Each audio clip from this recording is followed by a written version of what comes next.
Good to go? Beautiful. Good afternoon. I will go ahead and start our facilities committee meeting of March 10th, 2025.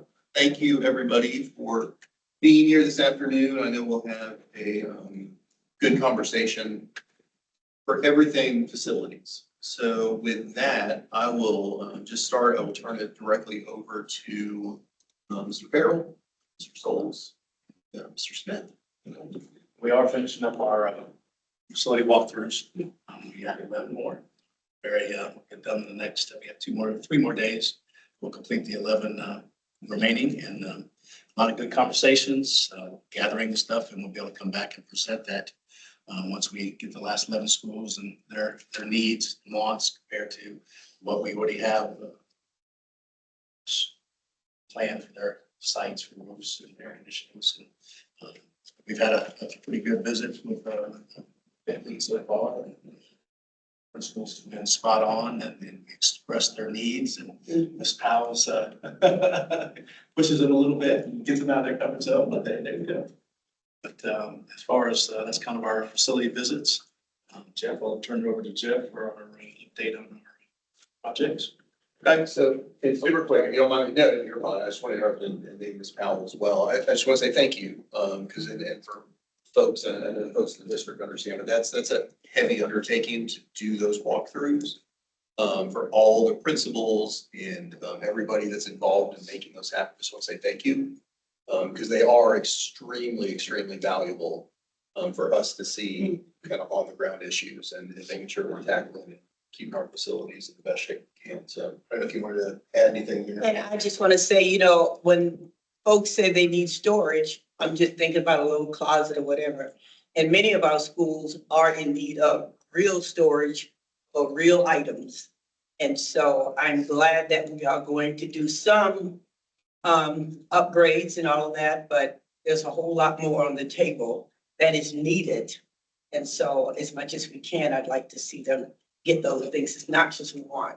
As I'm walking through, I'm thinking, y'all need someplace to put those in. So anyway, but it was great. All of the administrators, those that went with us, they weren't asking for a lot, but the things they asked for, I saw that they needed.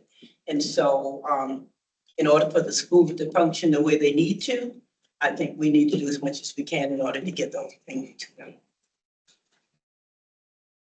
Thank you. You want to go through 8% stuff first and then referendum stuff and then talk about the span stuff afterwards, or how do you want to do it? Love it. On 8%, we are basically heavy on HVAC projects this year. All of them are underway, and we'll see a couple of those start spring break, and we expect the rest of them to finish up over summertime. And then I'll just kind of talk about the referendum stuff, the smaller stuff, because Tony will take care of the larger projects. So Beach Hill, we should have a design in the next week or two for their ceiling grid lighting replacement. That'll have to go to OSF for approval. So, still hoping to actually get that out for bid this year in time for summer 25. The safety and security vestibules, those are all in progress. We did find one on our walkthroughs in Joe Pye we're going to add. So that'll probably get picked up and get done hopefully this summer, or maybe right as soon as summer's over. Just have to get that spec'd out. But the other four schools, which is Flowertown, Fort Worcester Elementary, Oak Brook, and Austin Bailey, that'll all be happening between spring break and summer.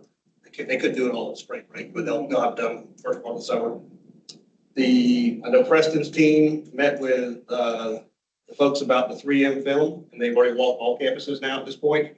And so we're still expecting that to get installed this summer. They didn't seem like there was any issue being able to get all that done this summer. We're expecting to be complete with that by August of 25.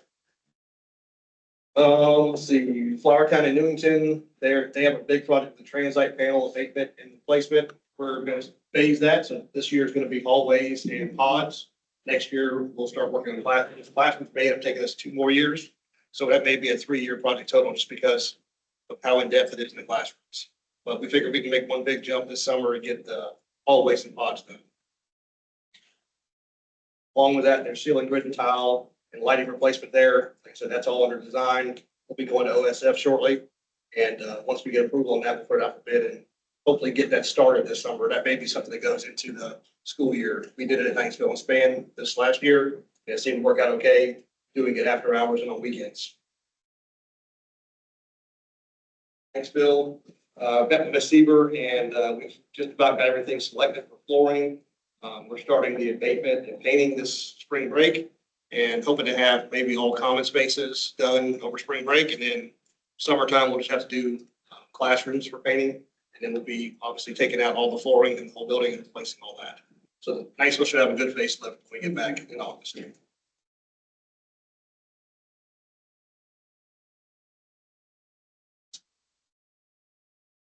Winter Hill, Winter Hill and Niceville are also under design for their roofing projects and exterior.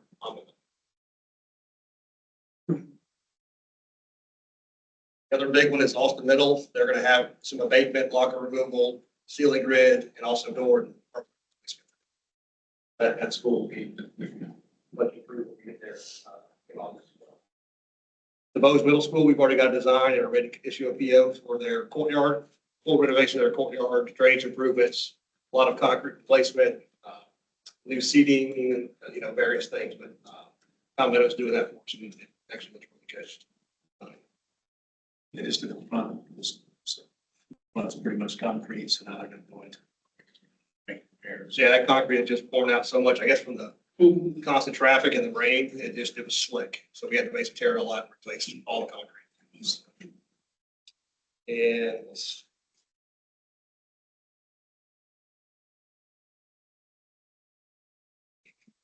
that's probably the bulk of the referendum stuff that we have going on currently, this is in progress.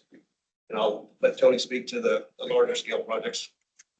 I think we're all good with knowing where Sand Hill is. They were scheduled to start the building pad this week. I don't know how much rain we're going to get, so it might slow us down a few days. But they'll be able to get something done this week. Oak Brook Middle School, the addition out there, the building pad is completed for that. They're starting foundation installation. Hopefully they'll start that this week. There again, the weather thing. A lot of people, when they say you've got weather days and you see, well, it only rained on Monday, why couldn't they work Tuesday? Well, it might take Tuesday, Wednesday, Thursday or something to dry out. So you lose more time than you realize because tomorrow through the rest of the week will be beautiful and sunny. People are going to say, well, why are they working? That's the reason they don't work. Oak Brook Elementary, the addition out there, we're coordinating with Dominion Energy. There's some primary power lines that go across the playground at Oak Brook Elementary. And as part of this addition project, we're going to remove all the overhead power line on the playgrounds. So everything will be underground when we're done.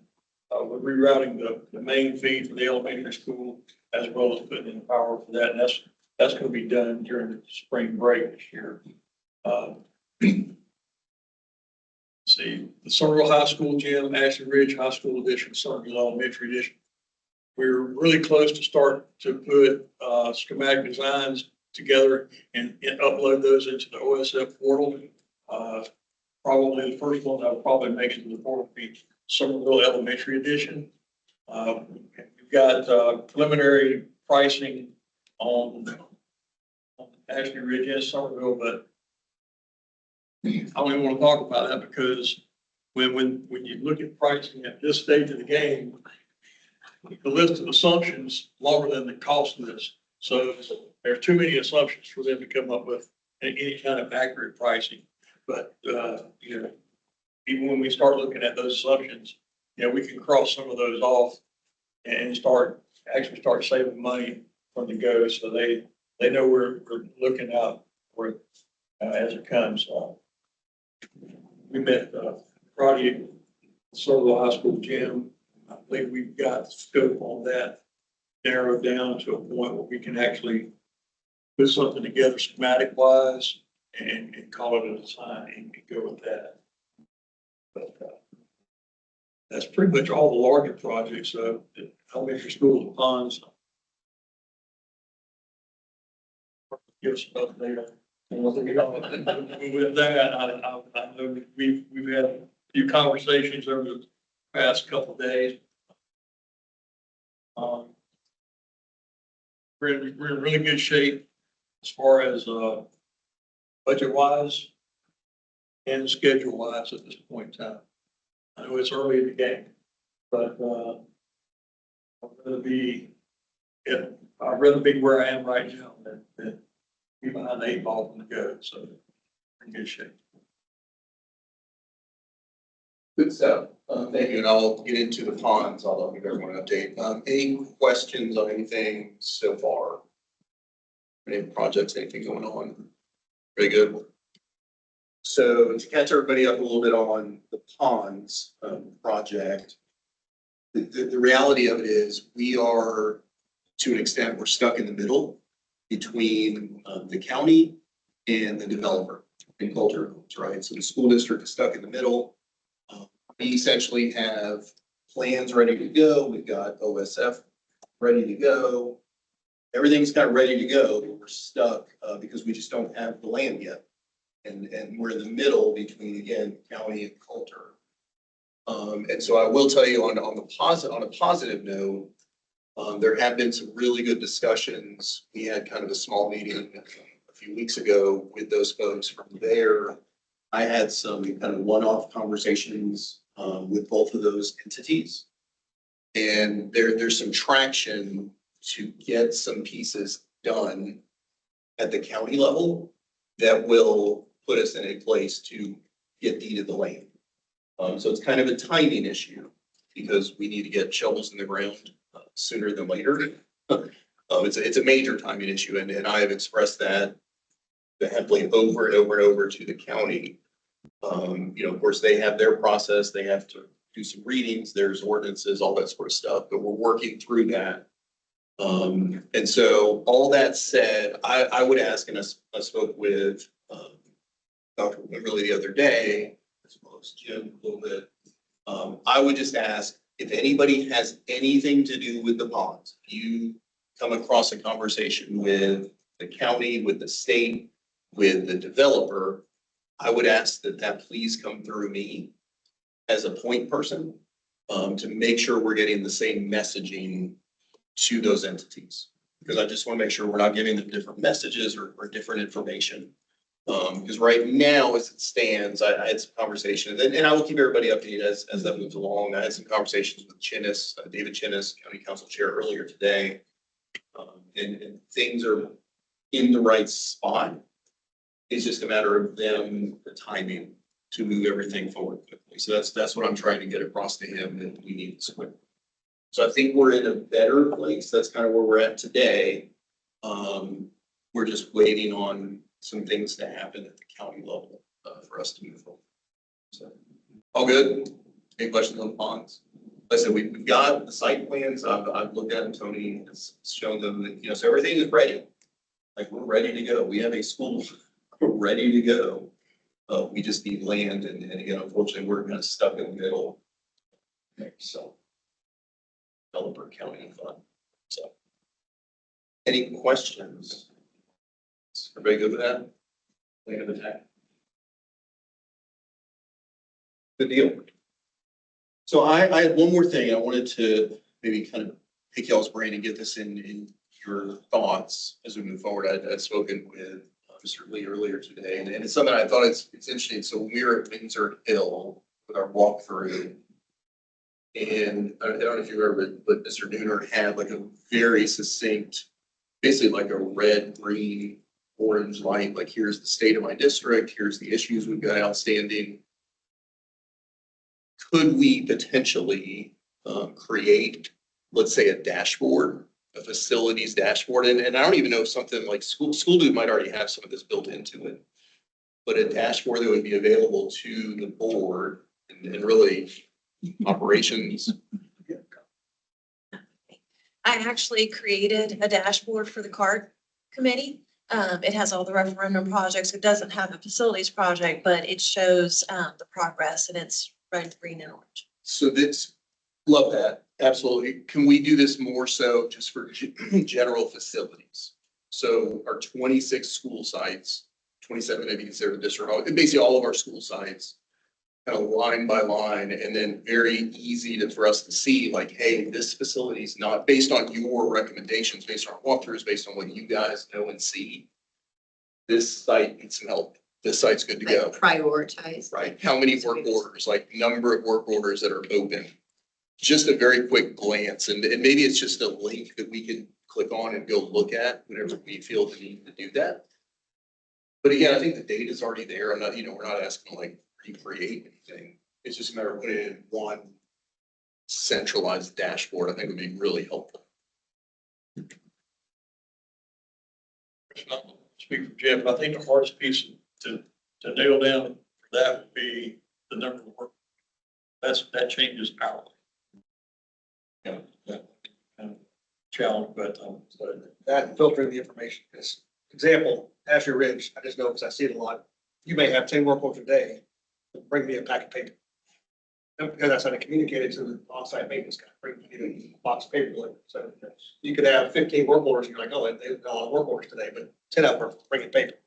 So That's not even like facilities related. Yeah. that still goes through certain though. Bring me paper. That's like requested for their thing, it gets documented. Is that like a directive from admin to utilize it that way? There's not users within pretty much everything that they do. Most tasks try to log it in.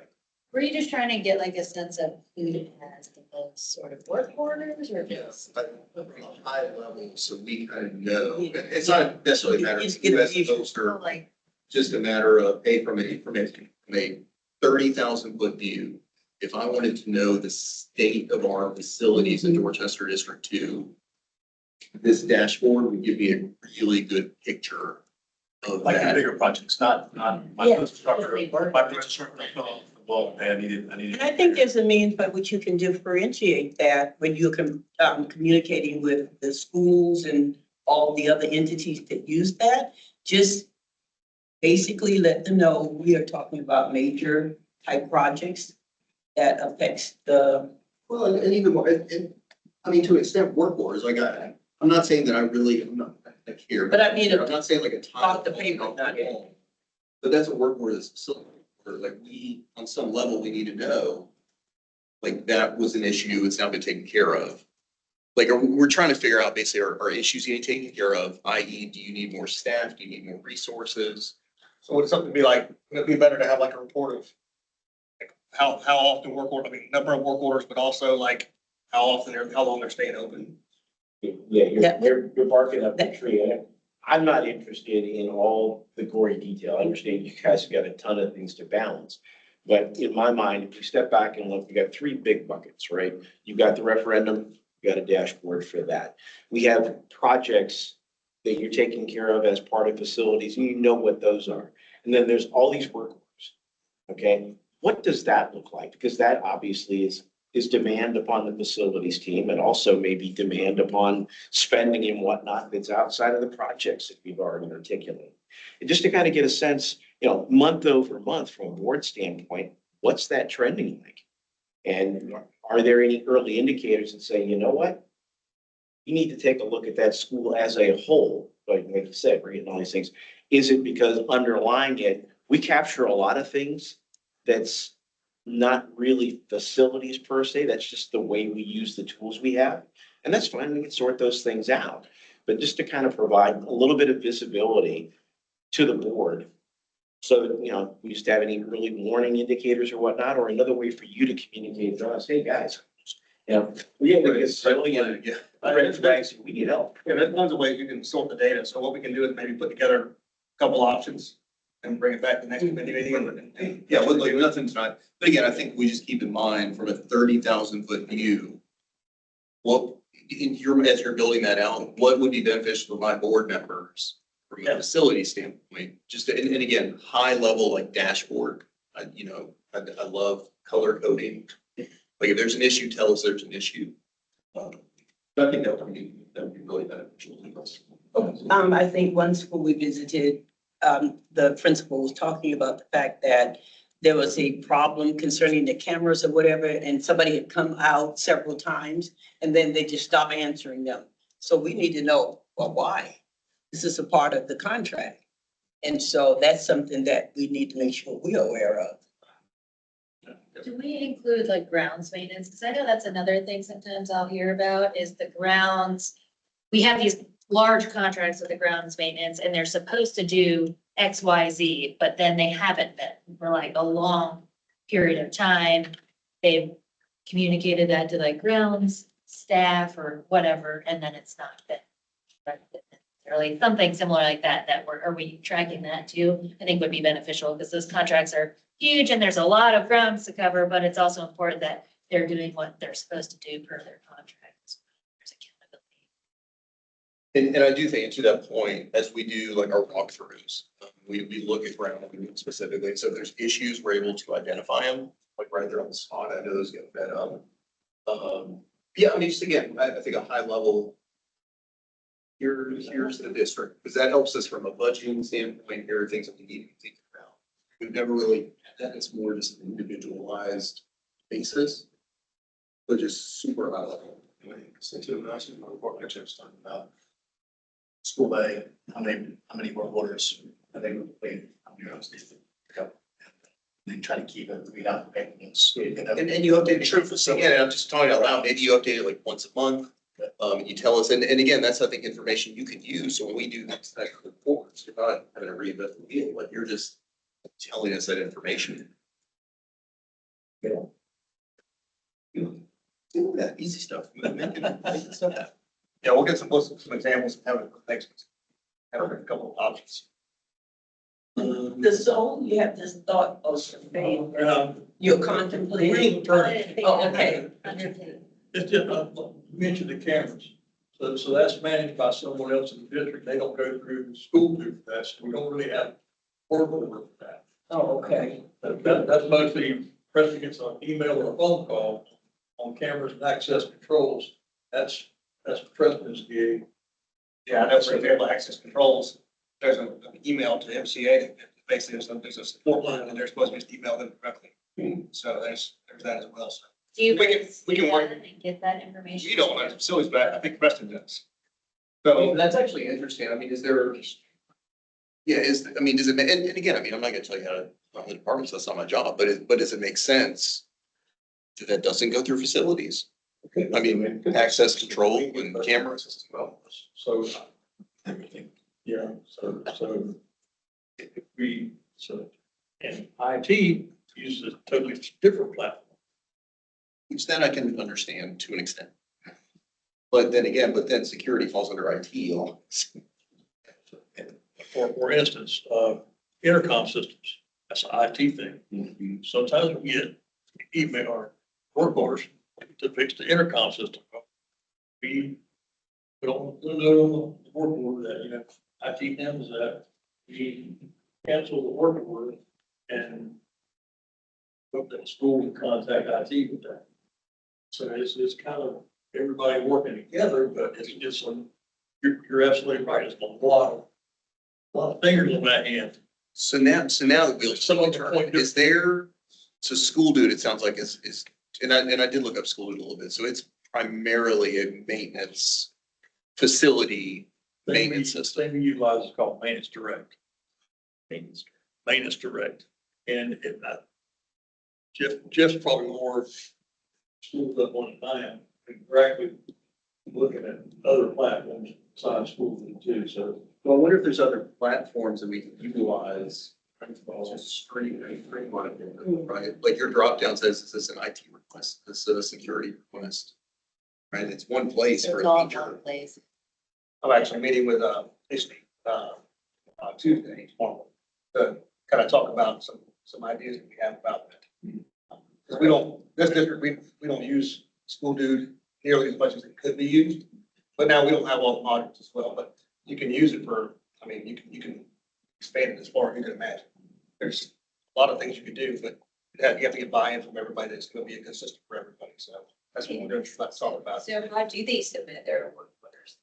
Right now, they all submit it through School Day. That's what they use. Explain the Unless it's process. an IT one, then they submit it to them. So basically, you go to a website and you just type in, it'll automatically pre-populate for your school, depending on how you're registered in the system. And then you just basically put your room number, type in if it's like an HVAC or if it's plumbing, it's got like little icons that'll pop up on the screen and you pick what your work order's about.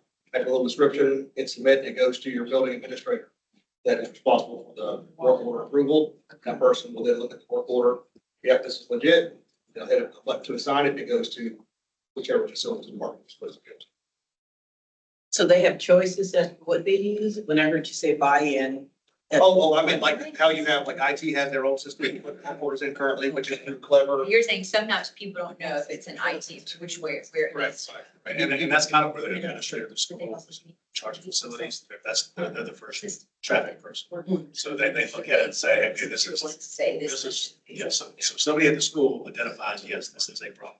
It's, and then it goes to facilities, to whatever department, whether it's plumbing, electrical, it goes to their department, and then they, Tony, I know, reviews them, he used to review them, now Jeff reviews them, and then he approves, and it goes to be done. Yeah. Depending on the project request, we're talking about a couple dollars, we're talking about, hey, this is bigger than that.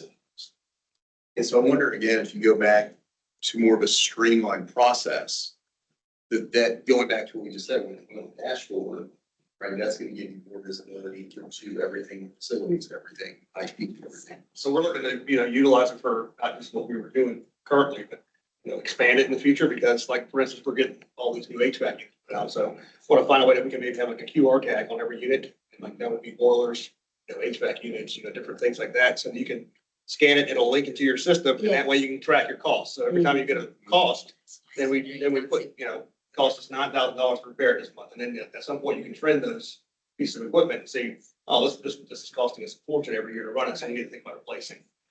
You could also take it, like if you had a work order and we had to go out to Fort and replace a flush valve in the toilet, the mechanic can actually key in the cost that they spend at the store. Like say it was $74. They can key that in there so you can then track how much it costs for every repair we did.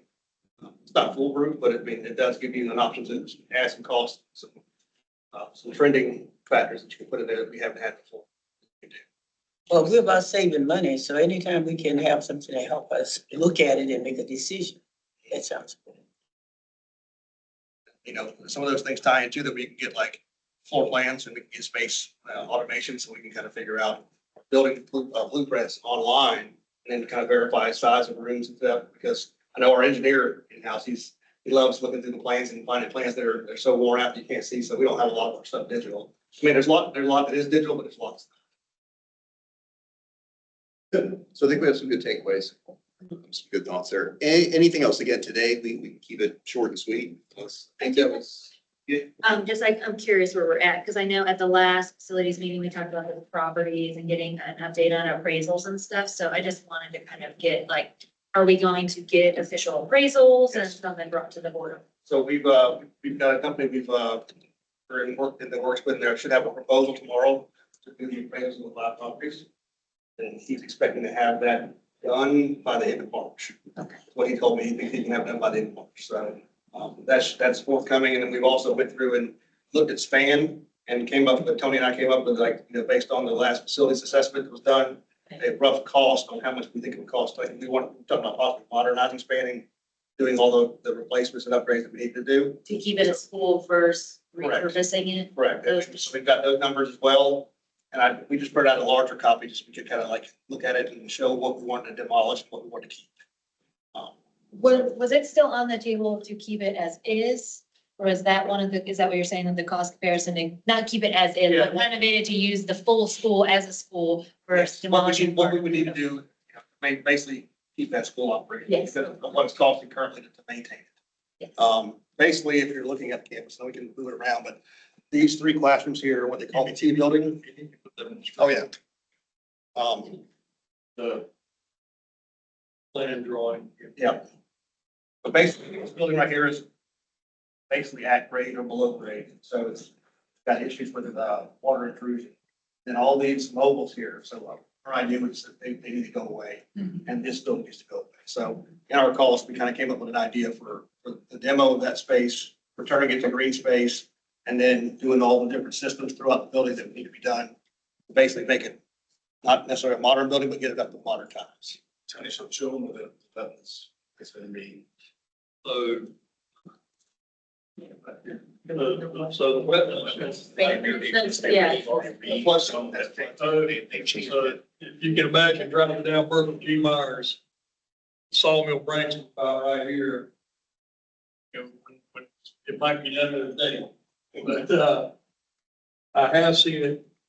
And on the wetlands map, wetlands comes up this way, kind of goes up into this building, around and back out here. And that's kind of where the wetlands are. It's flood zone.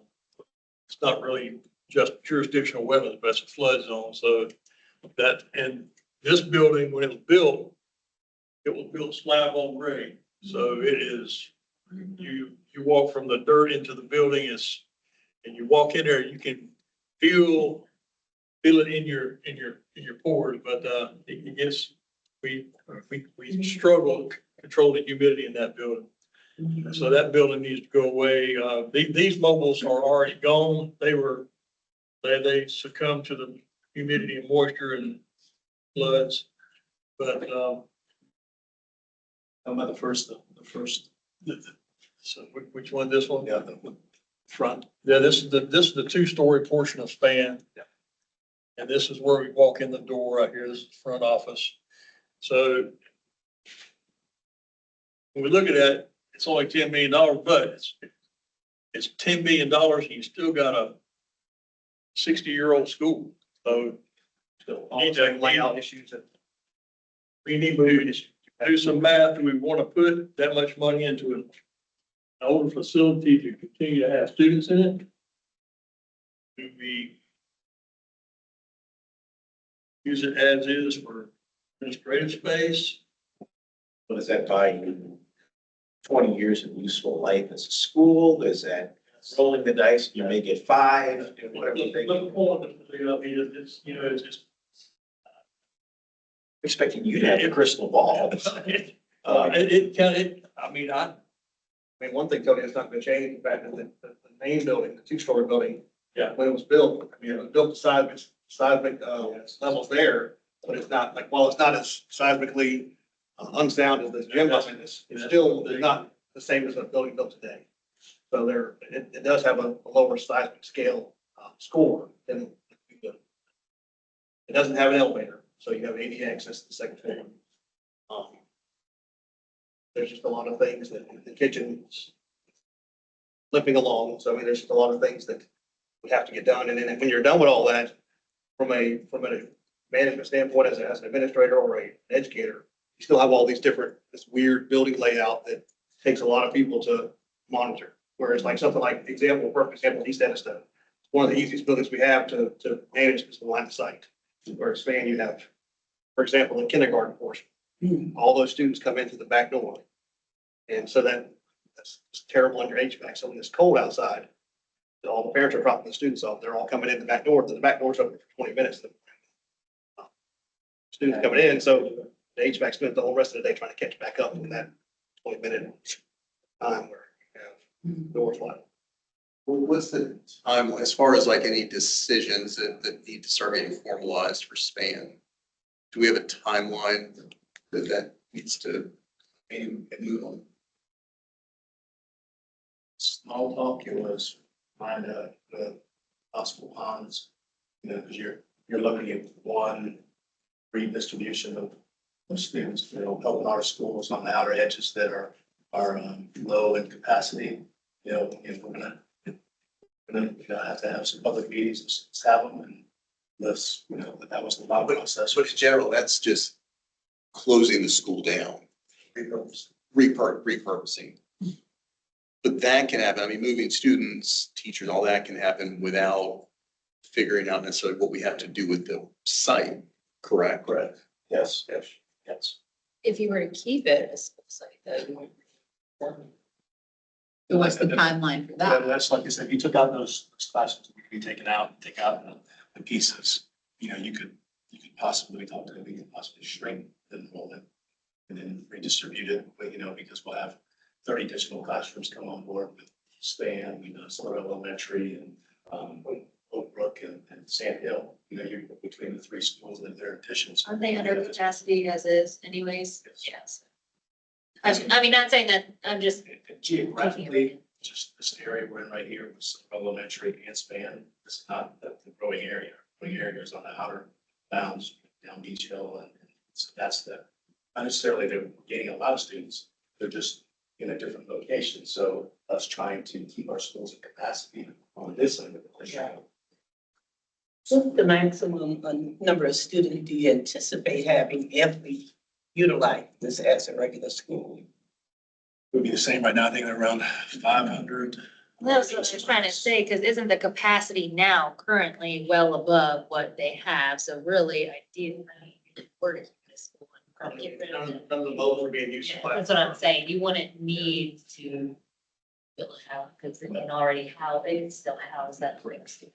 And with the new building complex where the old, where the sawmill, how many students do we anticipate getting over there? Right along the Berlin G? That's a great question. Yes, two apartment complexes that are actually gonna go on that corner there. I'd say probably together, it's probably about 450, 500. But I mean, they're apartments, so not sure exactly how many children that we would have, but then we would have Austin Bailey up there, and I don't believe they're at capacity as of yet. But that information, Mr. Farrell took in consideration when they were looking at this, of what was coming down the pike that would be those students that would enroll in SPAN. You know, it's interesting because as a whole, the district, of course, continues to grow. And so you almost hate to lose any sort of classroom space, right? But I think, what's the what would the repurposing plan be? Maybe I missed all of that. So either admin offices, I mean, just in discussion. We talked about daycare, we talked about, they talked about, technology, they talked about special ed. It was taking those stuff that's in the houses, the child find, the Sodexo or technology, and housing them within there and trying to. I remember. And there was also that. Because if we sell those properties that those are currently housed in, they would need. Some point that we have built in trailers, down the road, given that area, how much it's still growing, to be able to do something in Knightsville, you have to have that area to up to date. It's somewhat especially possibilities. I guess maybe you want to go back to school, when the trails. Or back into school, or the Go that way. And it's like I said, we're behind us, we're right now. 16 additional classrooms, so I mean, that's, so you take. If this still ain't connect, that'll be a school then. It's not like say that. I learn something new every time I'm here. That's why we don't want to close it down. Schooling me. Right, once you do that, I mean, it goes downhill quick. So we want to continue to utilize the facility.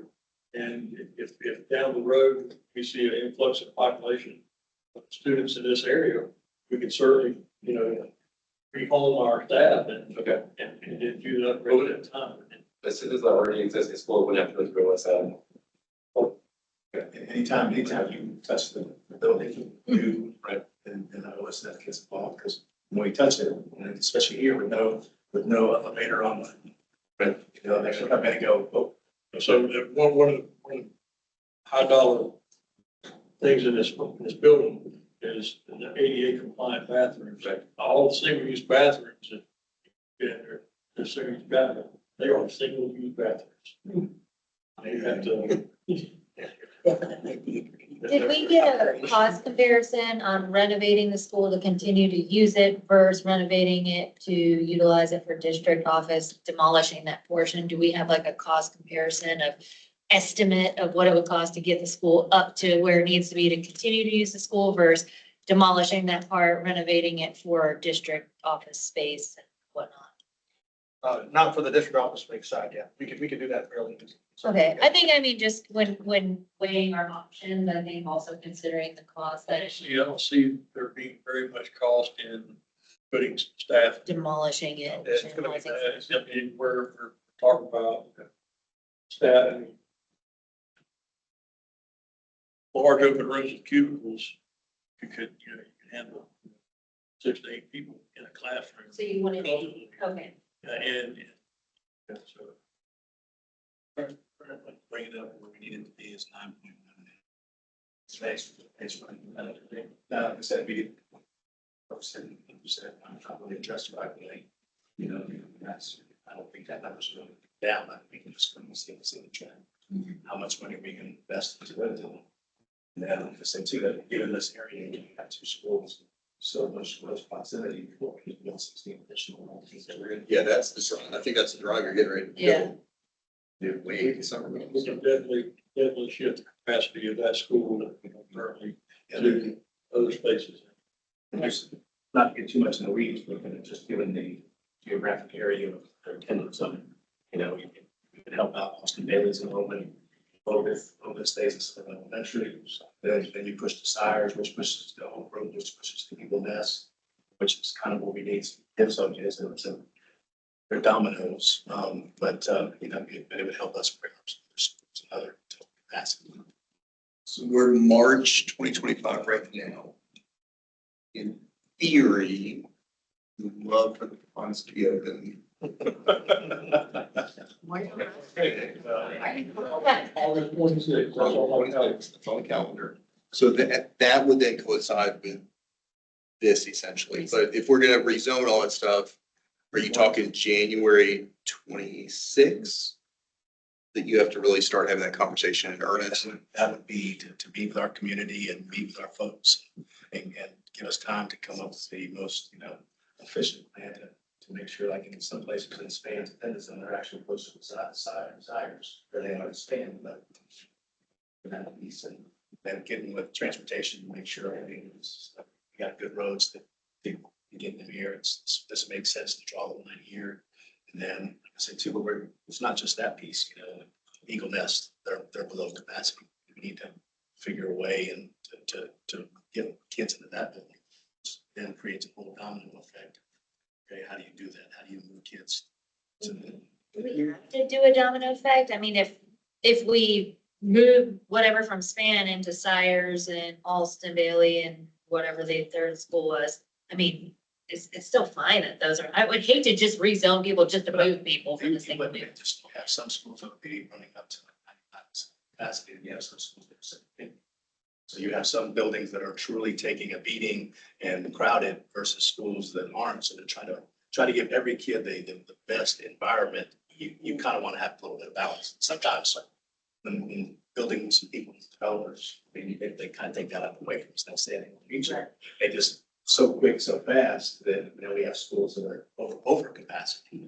And so you just, you know, you're trying to average everything out and then deal with the next 5 years of development, what school and what area is going to grow and in your neighborhoods. You know, we brought a very smart guy in and he's been pretty spot on in most cases as far as, you know, our numbers. So if we didn't have that private school open up, then he probably would have been even closer to those numbers. We're kind of looking, the professional told us kind of where it's going to be, and we're just trying to come up with plan A through Z that, you know, if this happens, then we look this way, this happens, we look this way. It's up to you. I mean, I don't want to move just to move, but we have to kind of decide what's, you know, step, you know, elasticity, what's that one kid going to do that's going to kind of take it down, you know, and spread them out and have your school running it out to the others. From a facility standpoint, like perfect example would be like Beach Hill, Windsor Hill. Identical floor plans, about double the amount of students at Beach Hill compared to Windsor Hill. The load on that building from a facility standpoint, and it's noticeable, very noticeable. Yeah. From a staffing standpoint, just like example custodial, you don't have to run as many custodial hours for staff at a Windsor Hill versus Beach Hill because I mean, the school can hold those people, but it's just a matter of how much abuse is getting and how many maintenance issues develop. I guess I was more just talking about, does it make sense? Like, I think that's also part of it. Like, does that make sense for those kids to move to Sires versus move to Eagles Nest? You know, like, You don't want to just move. Yeah. Move, but you want- Facilities benefit. In some cases, like you say, Sires, right now, they're running pretty good at 87%, but they're in the middle of the empty versus the full, and then you start. right, so you start can't go- moving them over You there. can't, there are some districts. I see what you're saying, yeah. I mean, you can live in K-May, That means you're going to Cane Bay Middle. They're gonna send you the next one, right past Cane Bay Middle because they're full. I mean, and, York does the same thing. Rockville, they do the same thing. You move in, and that school's full, they'll bus you all the way around to the schools. It's Eagles Nest capacity. Off the top of my head, I don't know, it's over 1,000, but they're running. Like, what I mean, what percentage are they? Katie? Would say about what your guest just Okay. told us. I get it now. I was just wondering why we would push from Cyrus that way, but if you put some in Cyrus, give them up to 90 something, Right. that one's at 70 something, that makes sense. The education side, but the more students you have in buildings, capacity after that program, right? In a smaller school, you can't have nearly as the extracurricular programs or electives, so to speak, as you would at a larger school. Well, I would say whatever we do with all, span, we have to be cognizant of the reaction from the community. Because this school is historical. Not only is my first place where I taught when I moved back here, so that makes it historical, but also the fact that, this school in Centerville Elementary, you know, those are some of our older schools, and so you have to kind of handle it with the community with, That's why we took demolition off the table way a long time. because I can see a reaction. Well, I think if you could I mean, you look at here, you look at Rawlings and it here is pretty amazing. I think the community likes it. So I think you could potentially look at similar kind of repurposing for sure. So realistically, so again, if you're needing to do that January 26th, would it be feasible then to say September, October from the board? We move one direction, then we want to move on spans specifically.